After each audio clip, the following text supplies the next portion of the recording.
you just saw was actually us at Apo Island. It's technically in Dauin, Negros, Oriental, but you have to take the boat, which is at the wharf in, what was it called?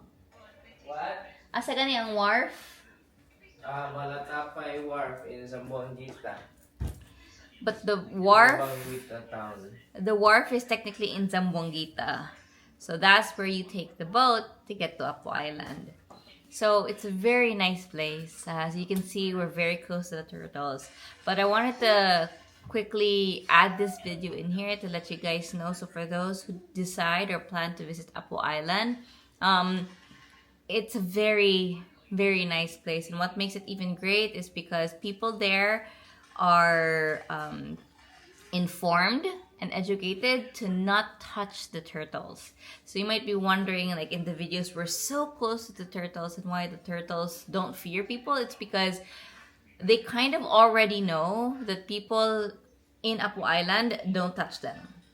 So this is me telling anybody who maybe because you saw the video and you're planning to make a visit, yes, you're not allowed to touch the turtles in Apo Island.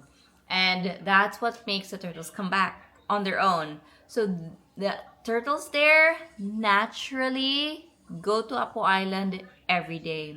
We spoke to our tour guide and he really gave us a very good brief, or he educated us on why the turtles are there, how it started, why they come back. There are marine biologists in the area that actually monitor the behavior of the turtles there, and these turtles literally go from island to island. They can even go all the way to Bohol. So if you're from the Philippines, you probably can understand how far Negros Oriental is, Apo Island, and then Bohol, which is near Cebu as well.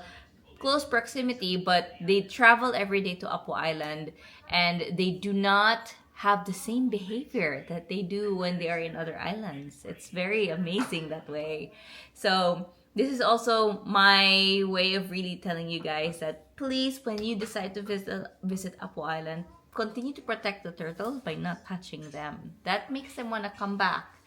The turtles there again are being monitored. They're marine biologists. Some of the turtles are even tagged so that marine biologists can study them and see patterns, behaviors, and things like that. There's literally hundreds of turtles that go and visit Apo Island every day. If it's a high tide, you have a very, very big chance of seeing 2-3 turtles in one instance. I actually have another video that I'll be posting soon because we went there a second time. That's how great it was that after the first experience, 2 weeks later, we went back. And this time it was for my other daughter's birthday as well. But it was a really great experience. Being there was so nice. The people there are very warm and friendly, and they're very considerate and conscious about how we interact with the turtles. They definitely will discipline you if you decide to touch the turtles, reach out to them. They will brief you and educate you before you even get in the water, which is great. And so I encourage everybody to please, if you decide to go and visit any place, not just Apo Island, that has natural animals or there's a habitat of other animals around, that it really pays to ensure that you understand why animals are there and that we don't disturb their natural habitat. I mean, we're already there.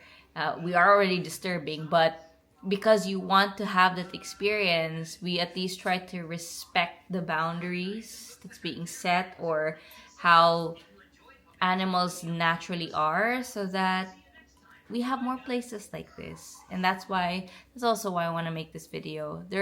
It's not just Apo Island. There are lots of places that even me and my family want to visit that are natural habitats for other animals. And for us to be able to continue having these experiences, we should really respect the natural habitat areas, ecosystem that already exists in certain places. I'm pointing this out because there are specific areas that are very touristy, to the point where animals are literally already out of their natural habitat because they're so used to, for example, the humans feeding them and being touched. And so if they had to go back to the wild, they no longer can fend for themselves. If you know what I'm talking about, you know. But if not, so if you're the type who wants to experience different type of things and places with animals present, then please educate yourself and ensure that we are respecting what is being said and we are disciplined enough to try and not bother too much of the natural area, resource, habitat, whatever it is. But yes, I highly, highly encourage visiting Apo Island because it's a wonderful experience. 10 out of 10. We went there twice in the span of 2 weeks. And we were gonna go back a third time, but just something came up and so we couldn't, but we're definitely gonna go back. So yes. Swim with the turtles at Apo Island. It's amazing.